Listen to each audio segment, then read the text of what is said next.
All right, now we're going to talk about the style of a show. So this is incredibly important when watching a show from a perspective of how the story is being told. And what we're looking at is not necessarily what the style of the costumes of the characters are. So we think of style typically as we're talking about, fashion, but not in this sense. That's part of it, but not really. There's a scale in theatrical style. What we're looking for is from abstraction, which is no detail, to overwhelming detail, which is realism. So realism is way over here. Abstraction is way over here. Abstraction could literally just be a blank stage, right? But you're telling a realistic story, but there's no set. Realism would be everything would be there, right? So for instance, we'll go back to this picture. Let's see. Well, think about the picture with the earlier there we saw with the set, where there was the kitchen, and then there was the sky above it that had, a,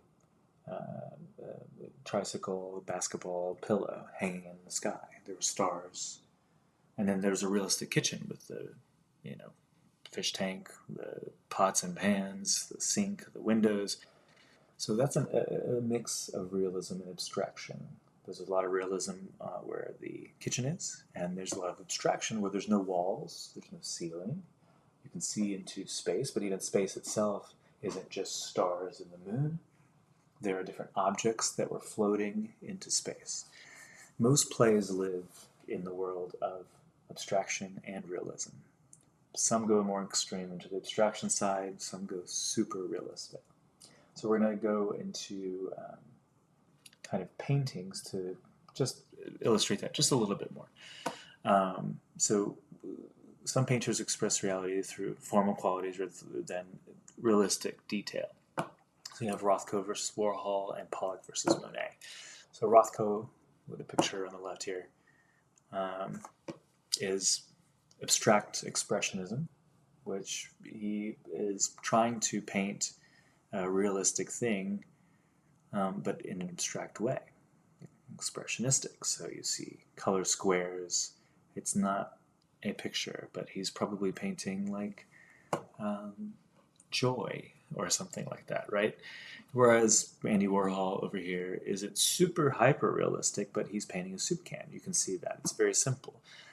But maybe he's trying to paint joy as well.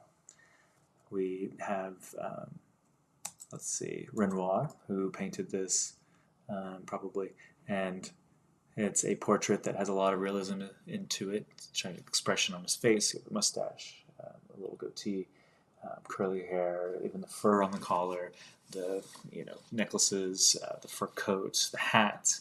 The textures are more specific here. Whereas here you have super hyper realism with this painter. So it all lives in different worlds, right? This is a painting and it's incredibly realistic. You see pores in her cheeks, you see blush over here, makeup, her nose has a shine to it, even a little hair on the side. You see wisps of hair, he's painting hair right there. And then you have something like Monet, where it's an impressionistic painting, where it lives in the world of realism and abstraction, where it's not hyper-realistic, though you can see the expression of what they're trying to paint, water lilies, a bridge, trees. And then you have something like Pollock, which is completely abstract, similar to Rothko. Lives on the spectrum of no realism. There's no detail other than just the paint itself. This is an expression of something, but there's no identifiable realistic pieces to that kind of a painting. They do that in theater as well. Actors, let's say from abstraction to realism, can move crossing the stage, sitting, standing, gesturing, right? Things that we do, that's very realistic. Whereas in some plays, depending on what it is and the direction, will just remain quiet and still with no gestures and speak in a monotone. You could do the same scene from Romeo and Juliet or Hamlet, let's say, to be or not to be, that is the question, or it could be to be or not to be, that is the question, right? So that's abstraction to realism. Scenic designers, you can have a realistic room like we saw before a little bit with a realistic paint kitchen, or that apartment in Manhattan that we saw with the huge window up top and bricks everywhere and a bed, to a room but there are birds in it, unrealistic or completely open space. So here we have a very realistic space. Everything is there. We have chandeliers, we have even crown molding, we have wallpaper, paintings, chairs, flowers, a phonograph with fireplace, clocks, glasses, more lamps, and outdoor doors, windows, shades with books in the back. We have realistic costumes, right? Floor. Everything's very realistic compared to this. There's some realism in here. We have beds, so we're in a bedroom. We have nightstands. We have an old sewing machine, benches, flowers in the middle. But then there's the abstraction of the birds. So this is telling a completely different story, where this is super abstract, right? There are no walls. There are no set pieces. There's a little thing in the back there. But they're supposed to be, let's say, in a living room, right? But there's no living room furniture. So this is super abstract. There is nothing there. Now, materials are also incredibly important. There are some materials built in, let's say, sets built entirely of aluminum tubing. This gives you kind of a feel of science or like industrial, denotes detachment, coldness, cleanness, right? So we're telling different stories just by the materials that we use. Some things can be made out of wood, let's say, so we have abstraction here. To realism, associated with the past is comfort, right? So this has a warmth to it compared to this, again, completely abstract, very cold.